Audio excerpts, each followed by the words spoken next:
Bismillahirrahmanirrahim. Assalamualaikum warahmatullahi wabarakatuh.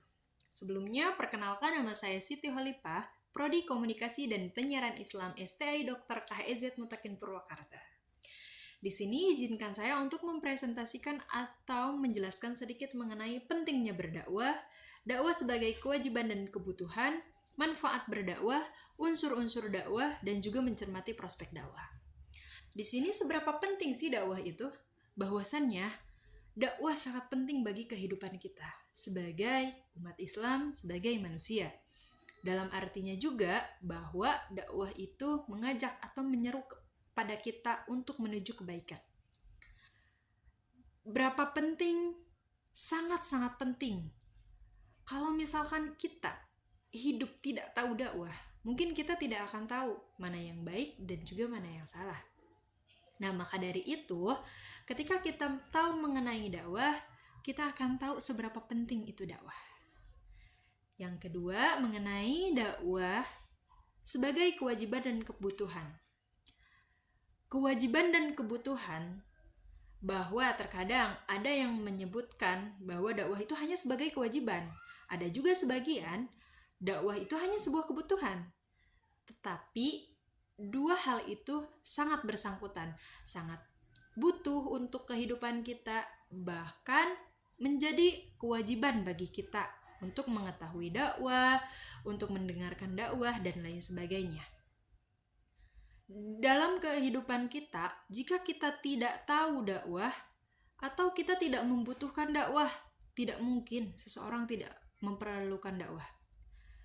Kalau orang tahu dakwah, maka orang itu tahu kebutuhannya itu apa. Dari apapun itu, yang dilakukan oleh manusia itu tergantung dakwah. Kenapa? Karena apapun yang dilakukan itu sudah tertulis di dalam Al-Quran dan juga hadis.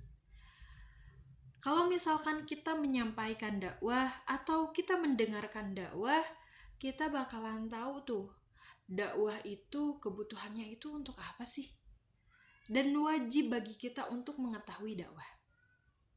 Selanjutnya ada manfaat dakwah. Manfaat dakwah itu sangat banyak.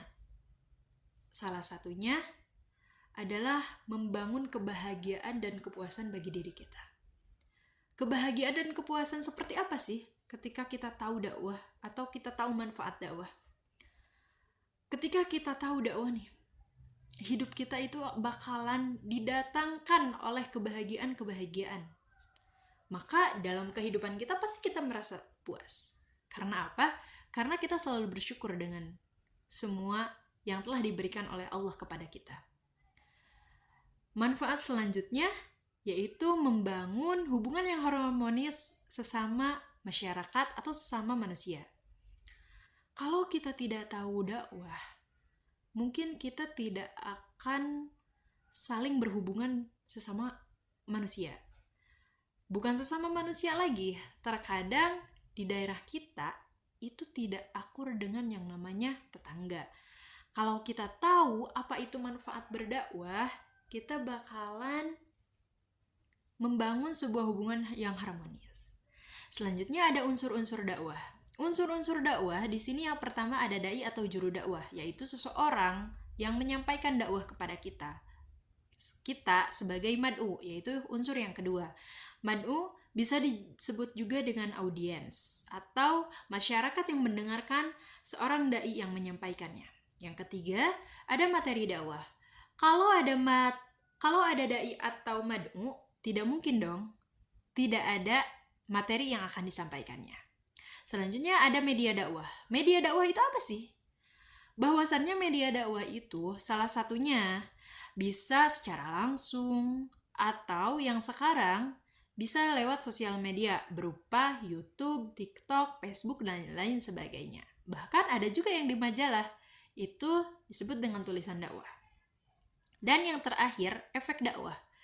Ada efeknya nggak sih kepada kita setelah kita mendengarkan dakwah? Yang tadinya jarang sholat jadi sholat, yang tadinya tidak berpuasa jadi sering berpuasa karena mendengarkan dakwah seorang ustadz yang menjelaskan bahwa sholat itu penting, bahwa puasa itu sangat penting. Nah, itu sangat berefek kepada kita.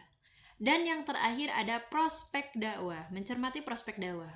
Ada prospek dakwah di era tradisional dan juga ada prospek dakwah di era modern. Di era tradisional, dahulu masyarakat setempat hanya mengetahui bahwa dakwah itu hanya ustadz yang menyampaikan kepada kita materi-materi dakwahnya secara langsung. Tetapi di prospek dakwah modern ini sudah banyak sekali ustadz atau ustazah yang menyampaikan dakwahnya itu melalui media sosial. Mungkin hanya itu yang dapat saya sampaikan.